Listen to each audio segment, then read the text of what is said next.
Vi er ved at lave vores første podcast. Det er det. Du må ikke skubbe for meget til bordet. Der kan godt mærke, så tror de, vi har...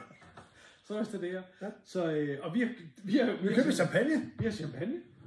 Ja. Og det er lige tændt. Så der. Ja. Også fordi vi har med børn at gøre. Ja. Der er 99% frugt i. Og så er der ikke nogen, der ved, hvad den sidste procent er. Så hvis vi bliver en lille smule røde i kampen, så er det simpelthen fordi, vi simpelthen får frugtforgiftning.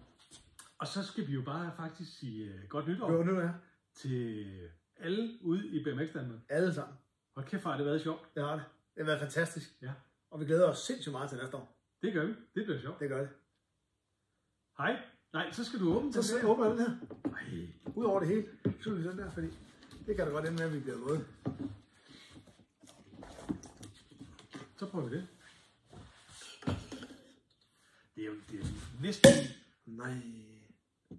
Jeg tror måske, at den her tale her, den bliver lige så god som Frederik. Han skal jo have fået et nyt arbejde. Er det rigtigt, Ja.